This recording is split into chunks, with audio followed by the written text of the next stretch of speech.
to this one. Awesome. Perfect. And do you see us over? It says the meeting is now streaming live on Facebook. Let's double check and just make And sure. do you see us over? I'm going to turn that down. The meeting meeting is now streaming live, and so I don't hear myself. It Right? sounds like we're in the right place. Yeah, I see it. I think we're good. All right, that's awesome. Hello, everyone.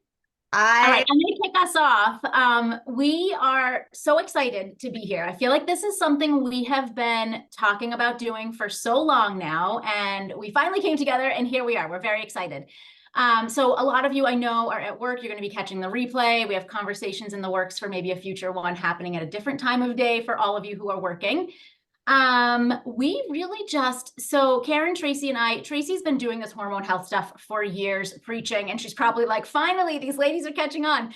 But you know, Karen and I have been running some groups together, and just based on like our own personal experiences, we're curious about hormone health.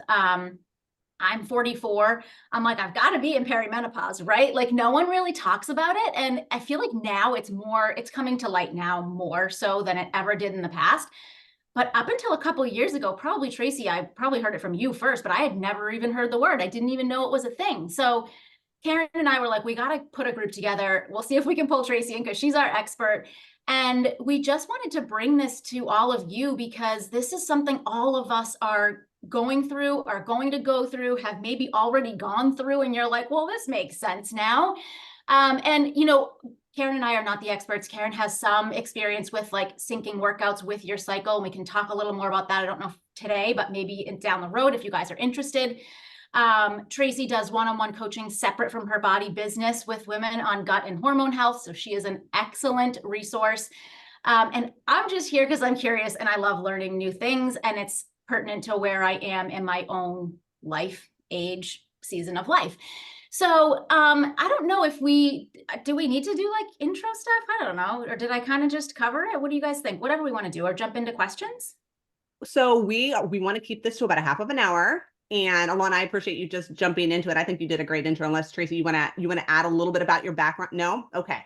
I mean, I can tell you a little bit about my background. I've been coaching for 5 years. I started off getting my holistic nutrition certification and started coaching one-on-one women for weight loss, and really kept coming up on it was really more about their gut. They thought it was hormones, all stems back to the gut. So I went on to get my certification in gut and hormone health to better support as I was coaching. So, and to your point, Alana, Karen and I were talking about this. It's amazing that finally women are starting to talk about it, because so many women are suffering in silence and might be getting perimenopause symptoms as early as 30, 32, and they don't know what the heck's going on with their body. And then they think it's just them and they're not alone. And I'm super excited that people are talking about it. So yes.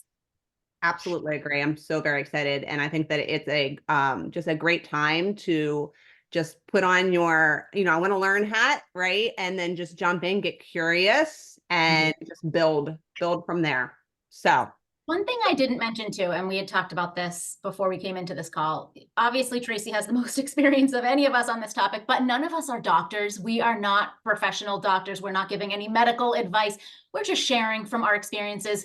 Tracy has some expertise and some certifications around this topic, but we're just learning. We're students. We're right along the side with you learning about this and just kind of sharing what we've learned. So definitely do your own research. Everyone's so unique and individual, and work with your doctor. If you have specific things, like we're not going to tell you to, start hormone therapy and whatever, like we're not going to get into that level of detail. That's definitely something that you need a medical professional or functional doctor for specifically. Yes. Education is key, because what works for you may not work for me, vice versa. So just educating yourself and what works best for your body. Yeah. And I think too, what we're going to cover and talk about maybe today, maybe in future conversations or whatever, I think it's helpful to have this as kind of like a base knowledge. Because if you do go to your doctor, I know even me, I'm like, I don't even know what to ask for. Like if I called my doctor's office and said, I want to make an appointment, like, I don't even know what to ask for like labs and blood work, all that stuff. I have no idea. So I think this will be a good like baseline, kind of just giving you information, and then what you decide to do with it is up to you. Absolutely. And then just to piggyback that a little bit, just because I am taking a course specific to hormone health, right? Again, like Alana said, I am not an expert, but I have my hands on some additional resources that are helping me. So I recently had a doctor's appointment. I knew and felt more comfortable and confident to ask him specific questions based on certain things that I've learned and a resource that I was given, as well as certain tests that are going to be run once I actually go and actually do them. But it's just really, really a good thing to just learn and understand, so you can then start your journey based on what it is that you want to explore further and take it to whatever level you want to. So yeah. So one of the things I thought, and I know we got a couple of questions. One was around hormonal birth control. The other was around belly fat, abdomen area, which is so common. And I feel like this is a good segue. So like, I feel like some of the first symptoms, and Tracy, you talk to women all the time about this, but I feel like some of the first things I noticed personally was definitely belly fat and just body composition changes. You know, I feel like in my mid 30s, when I started running my body business, I started doing workout programs, I could see results like that. Like I remember I did Shift Shop and I had 6-pack abs. Like I changed my nutrition. I did these workouts for 3 weeks and I was like, holy cow. And then I remember right around when I turned 40, which was also during the world shutting down, I was like, what is happening to my body? So I was like, I'm going back. I'm going to do Shift Shop again. I did to a T, the same exact nutrition, the same exact workouts, and I got nothing. Like nothing changed. So I'm like, obviously something's going on.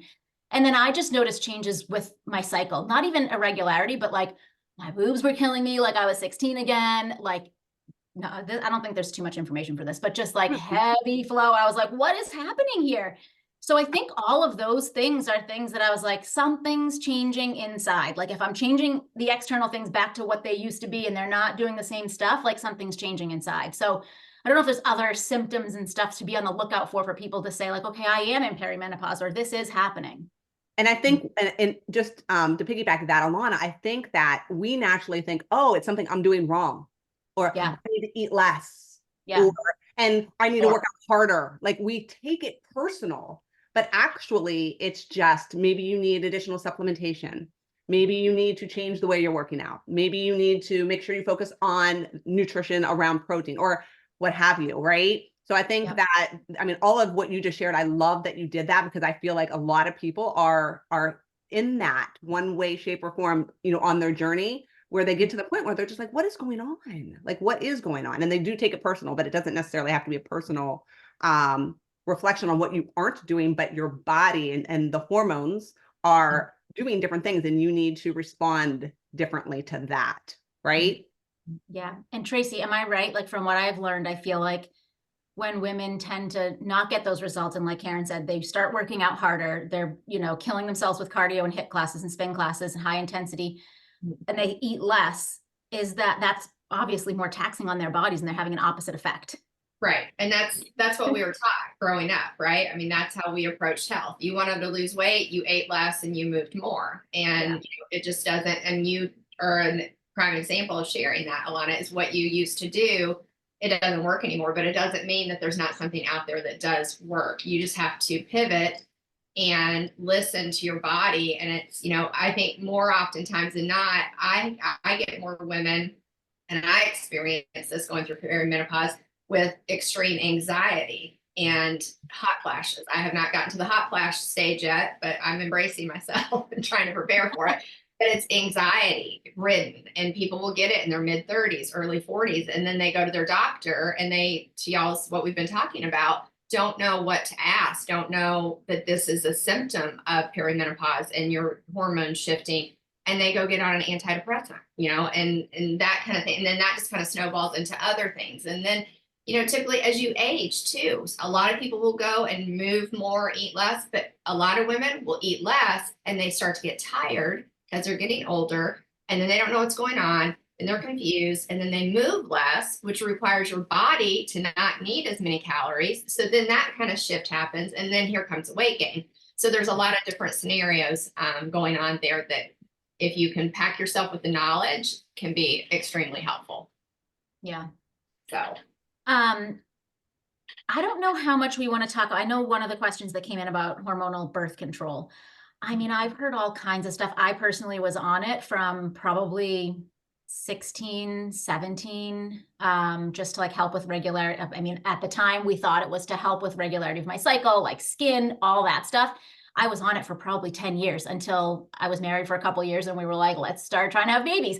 I don't know a lot about like, I don't know. I don't know what kind of recommendations we want to make. I feel like this is more like the medical side of things, but I do know obviously if you're putting hormones in, that's going to mess with the balance of what your body should be doing, right? I don't know. I don't know how much we want to touch on that.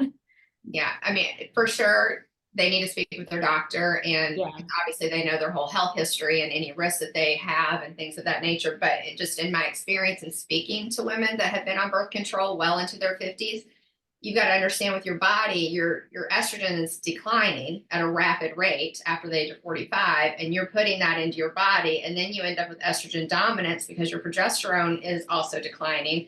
And then that's just a storm of belly fat, anxiety, and a whole other kind of. You can say it. It's a shit storm.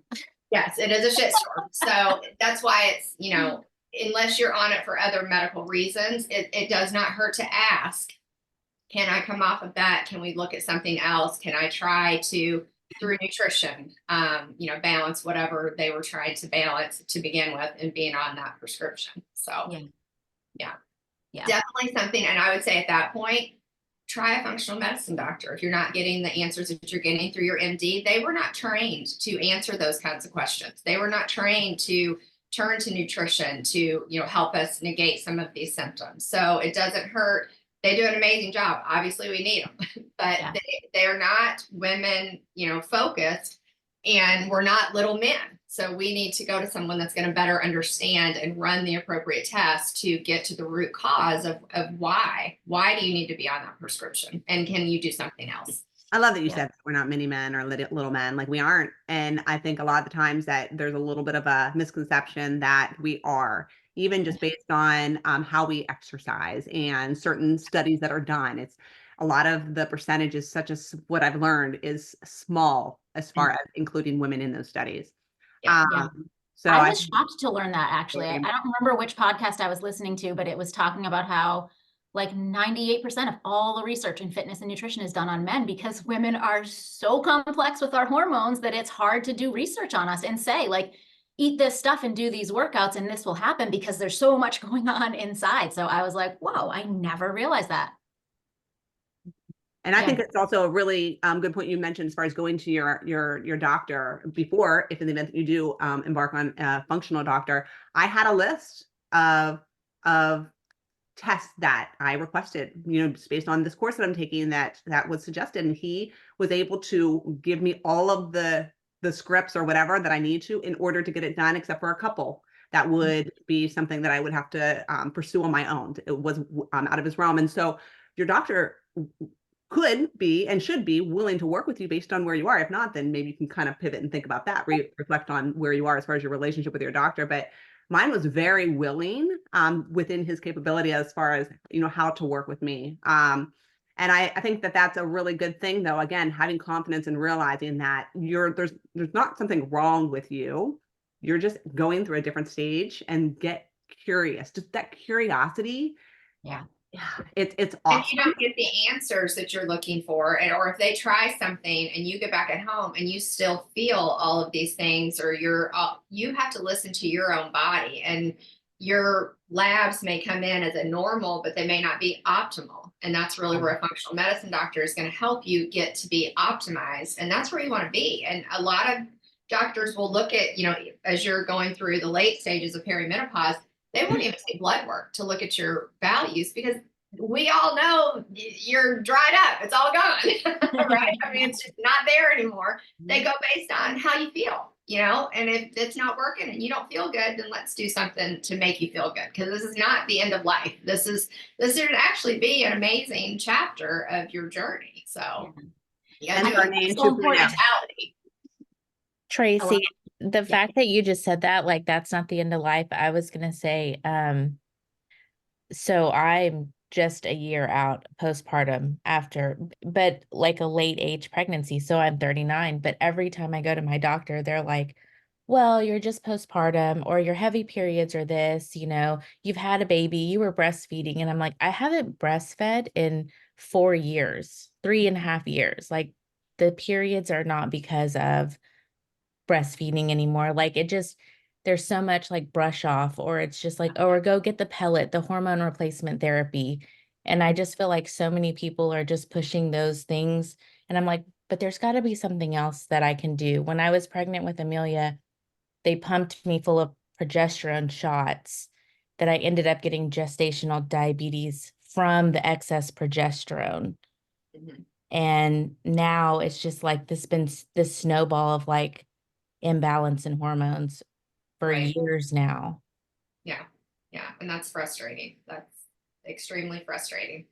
And that might be Yeah. something, Alana, that if you're not getting where you want to be and feeling how you know you should feel, then either try another doctor or, do a full panel. And a lot of these functional medicine doctors they look at it as a physical. So Mhm. what you go to your normal MD for a physical and it's covered by insurance, you may have to pay the office fee for your functional doctor. But Mhm. that $3,000 panel that they're going to run on you in blood work is considered a physical. So that's Mhm. covered by insurance. So I get that done once a year and I get my thyroid done in between.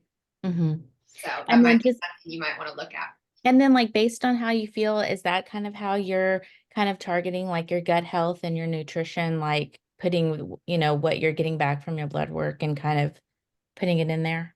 Yes. So are you asking like just from a like just a sex hormone perspective or what? Yeah, yeah, yeah. Just kind of like how you're I guess kind of like approaching the gut health and then like eating to balance your hormones out. And then I saw that Alana, you said you were doing your workouts to sync your cycle. I've literally never heard of that. So I thought that was interesting too. Yeah. I mean, your gut health is your foundation, right? And that's something that is going to, you always want to come back to that as a starting point and make sure that you've ruled out any sensitivities and that you're eating well. Over the years of coaching women in hormones and in gut, I kind of have a blueprint where I start, where I've got like 6, 7 things where I'm like, this is because it's very common.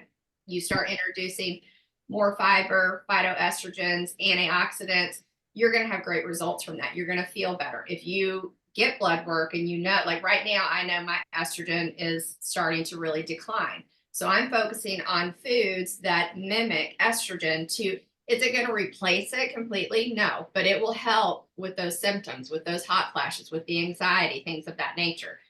So I will focus on that based on my labs. So yeah. And I'm at the age where I'm 51. I'm there.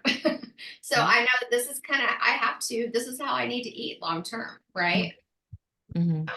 Does that answer your question? It does. It helps. I just like right now, I feel extremely frustrated with like the workouts and then like I told Alana, I was following the containers and it doesn't seem like anything at this point of where I'm at in my life is working like it did 4 years ago.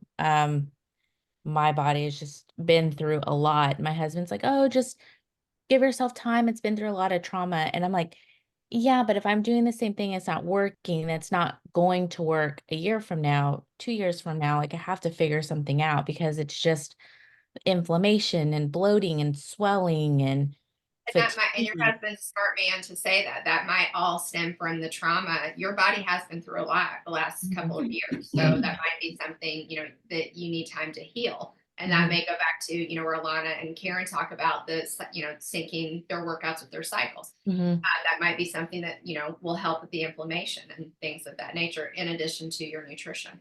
Mhm. And I'm happy to talk to you and send you some stuff too offline. Okay, perfect. Thank you. Tracy, can I ask what are your thoughts on supplements aside from awesome nutrition specific to where you are? What are I your think supplements are amazing. I think you have to start with your nutrition. Mhm. And then I think there's things like, your omegas and things like that, where like I'm not a fish eater. I don't like it, but I try and get in plant-based oily, or plant-based things like chia seeds, flax seeds, things of that nature that are kind of that phytoestrogen family. So that I definitely supplement in that. I think it's crucial for women to supplement vitamin D and magnesium. Your calcium has to be at a good level too, because those three go hand in hand. If you aren't optimal in all three, you're not going to absorb any one of the three. So again, that goes back to checking your labs, but I hands down over 80% of women are deficient in magnesium and vitamin D. So supplement in it. For Yeah, sure. I remember you telling me about vitamin D. You were like, "Oh my God, you live in the Northeast. You're not you taking live in the vitamin D." Northeast, And I was yeah. like, I don't know. What do I do?" Yeah, I'm just, I mean, we just don't know what we don't know, but Right. yeah. And there's Right. different kinds of magnesium too. So the magnesium calcium, is that correct? Yeah, there's just a lot. There is a lot. Okay. And if you can get it from foods, from whole foods, absolutely, go there first. But then even other supplements, outside of Beachbodies. Right. And I think a lot of people want to be able to say, oh, I'm just going to take this and it's going to make me better, because it's a heck of a lot easier than optimizing your nutrition. It really is. But once you get there and once you it's not. I hate to cook. I don't know if you guys have seen it. I hate to cook. I hate it. But you just simplify it, and once you get your nutrition optimized and then you start feeling the difference, You're hooked. You don't go back. It's a game changer. You're like, okay, here it is. This is my life. It's a lifestyle, and you gotta be in it for the long haul. Yeah. So Tracy, can I ask a realistic question on, once you kind of figure out your nutrition to balance out like the gut and the hormones, what is a realistic timeline to kind of start feeling the effects from it? Is it like a week? Is it 2 weeks? Longer, sooner? yeah, that depends a lot on, how much inflammation do you have going on in your body. I mean, like if you were a client coming to me, I would do a full health history on you, and we may not even approach working out or any of that. We may heal for 6 months and get your body to, have you done the gut protocol to where I did it when it first came out. Okay. I think I've had 2 children since then. So, Yeah. so I was younger. It was It's very different. You've It's very omitted different. sugar. You've omitted dairy. I'm a fan of dairy, but I can eat it. Some people can't. Mhm. I don't eat it all the time, but I get it through like my yogurts and things like that. But I would stay away from gluten, stay away from sugar. And I can't, it's hard to say a realistic time frame, based on kind of, where you're at. But I would say within a couple months, you should start feeling that difference for sure. Yeah. Okay. I feel like it depends too on like you said, how like what are your habits right now? Because I know when people come to me, if they are like way eating junk food, terrible eating habits, and they come in and they start like something like gut protocol, within like a few days or even a week, they're like, oh my God, like I'm so better. I have so much more energy. Like there's so many different things. Even me, I had this week of celebrations and I know better, but I went off the deep end and I had like birthday cake and Easter celebrations and then Cole's birthday and I had cake with him and I felt it. I was like, holy cow, I look like I'm 6 months pregnant. I am very uncomfortable. And I just I know what to do to pull the reins back in, but it's amazing how quickly your nutrition can impact things, and even just, I mean, I was eating healthy 90% of the day, but just the sugar for me is a big one. Yeah. For sure. Yeah. And your sleep too, Alana. Yeah. That's huge, huge. So I would say nutrition and sleep are my number 1 and 2 that I focus on with my clients. I was in our daily fire today too. Did you guys listen yet? I didn't finish it yet, but he was talking about sleep, stress, nutrition, strength training. I was like, oh, he's speaking our language. I know. It was so good. If your sleep is off, then you wake up the next day. I mean, you guys can probably relate. If you don't sleep well, you don't make as amazing choices in your food, because your body is obviously your insulin levels have been impacted because of your sleep. So then you're going to turn towards sugary foods, and then it's just kind of that snowball thing. So sleep is crucial. I will say I've gotten a good week of sleep without Dave here. No snoring interruptions. Like, this is fabulous. I miss him, but I'm like, this is great. I've gotten awesome sleep. That's so funny. So I know we're at 11:25, but should we dive into, I know Allie had asked in the comments about abdominal fat storage. And I know this is a big one, Tracy. I've seen you post about it a bunch. Is there anything, and I feel like it kind of goes back to everything we've been talking about with gut health, nutrition, all that same stuff. Is there anything in specific that we should touch on for that question? I know it's very typical. Yeah, very much so. Because I mean, your whole life, women typically carry their weight in their hips, thighs, boobs, that area. And then when you start losing that estrogen, it gets redistributed into your gut. Why? It just is what it is. It's not one single person that it picks on. That's just kind of what happens. And that could be, your inflammation level is raising, because estrogen is amazing in helping us combat inflammation. So obviously your nutrition is going to be key. Prioritizing protein, I think, is huge. The way you eat, you cannot, as your hormones start to minimize, sorry, I was struggling with that word. You're going to want to make sure that you're not eating as processed carbs. You could eat processed carbs back in your 20s and 30s. Your metabolism is not going to process that the same way. You're going to want to eat like slow carbs, sweet potatoes. You can eat potatoes and things of that nature. So you're going to want to stay away from those kind of starchier kind of carbs. Maintain your muscle, strength training. That is, like, if I could scream that from the rooftops, I wish I would have started that in my 30s. That is the key to metabolic health as we get older. And your cardio will look different. Walk more. Your body doesn't need to be maxed out doing 60 minutes of cardio 4 times a week. I like to do HIIT, and my HIIT is like 15 minutes. And I do that once, twice a week. And then I try and walk every single day. You can consider HRT, and then sleep and stress. I think if you take care of those things, those all would be kind of where I would start with the client, and minimizing that belly fat. Yeah. And I feel like, I mean, I could go was on. it one of your posts recently that was talking about, I know you talk about fiber too. I feel like everyone's so focused on the prioritizing protein that like fiber is this like under talked about thing. There are benefits to prioritizing and eating first things like your vegetables and your protein. Am I right that it slows the absorption of whatever else you're eating into your bloodstream? It helps with balancing out your blood sugar, things like that? 100%.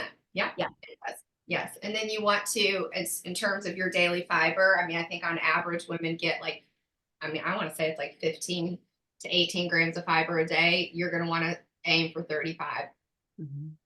30, 35. Is it true that your protein should be essentially in grams, your ideal body weight? That's what I recommend. Your ideal body weight, the grams in protein. If you lift every single day, you may want to go a little higher than that. You might want to go up to 1.6.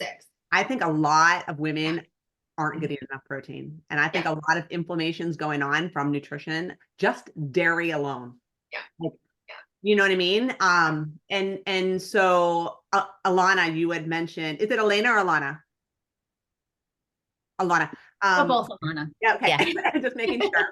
People call me Carolyn, and I always just, I'm always aware of like names. And but you had mentioned, what should I do? I think just picking a couple of key things so you can measure if it impacts you is really important, versus feeling like I got to do all the things. Just pick a couple of things that might be consistent in what you're doing that we've mentioned, such as dairy or sleep. You know what I mean? Start to like really monitor your sleep. Just pick a couple of things and focus on them and build from there. Because I just know that there's certain things that give you the biggest impact. Like if you pivot in and change into one or two things, it can make a big difference. Then you get that momentum in getting curious on the other things and dialing into your doctor, maybe, having a consult with Tracy, or like dialing into functional medicine, just the whole thing. But it doesn't have to be all the things to get started. It can just be like one or two. Yeah. That's what I was thinking too. I was like, I need to make a list of like where I could start first, and then just kind of start going down. Cause I don't like, my dairy comes from like yogurt or cheese. I don't drink milk. I try to stick with like oat milk if I need it for like coffee or something. But dairy's not a big one. Gluten, I probably haven't focused a lot on. So I feel like maybe if I focus on that a little bit, but I'm not like a huge carb eater either. So I'm thinking lack of protein probably is probably a big one. I just think even just monitoring, okay, this week I'm going to just really just pay attention to the protein that I'm eating, just see and average it over the course of your daily intake over the course of a week, and see where you are, and then be like, oh, okay, so my ideal body weight is 135 pounds.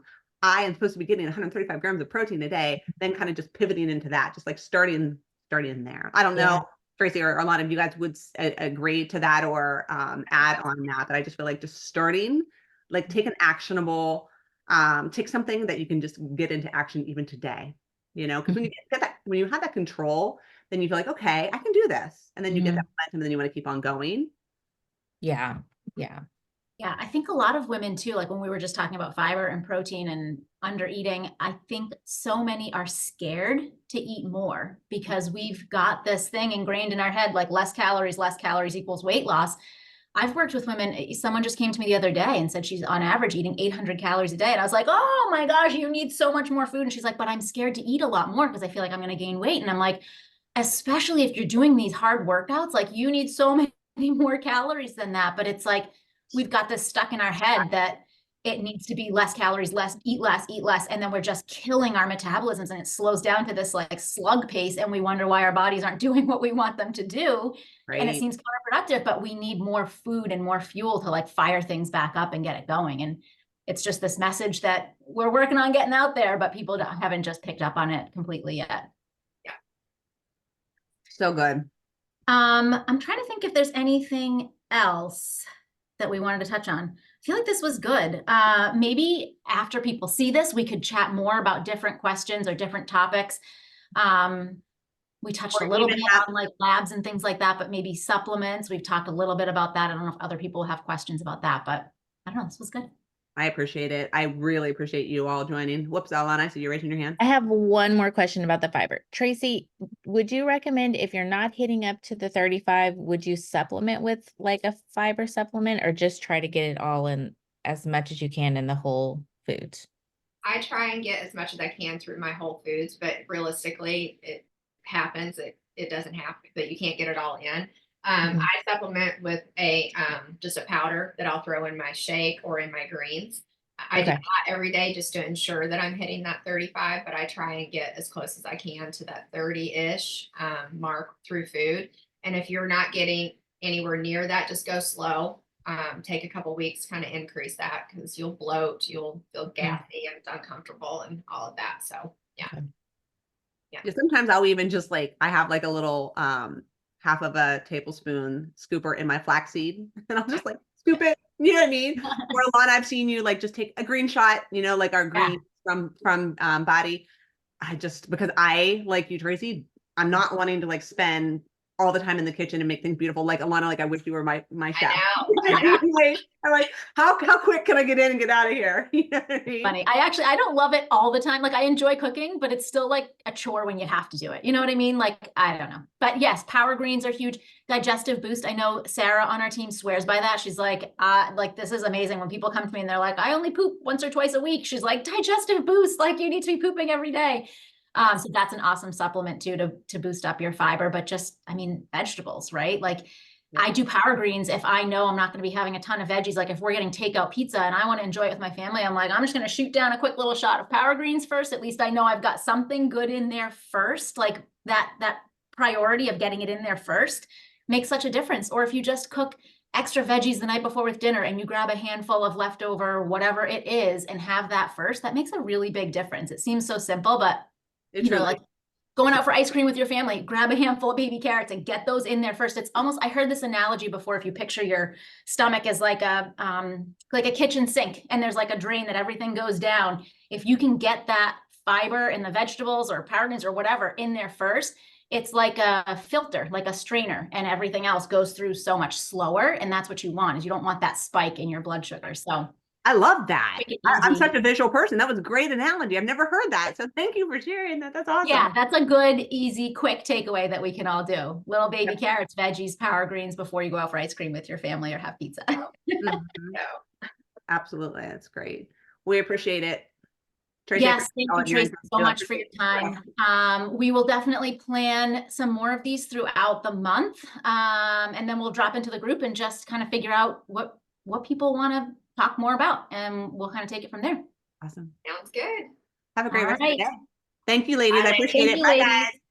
Have a good day. Have a good one.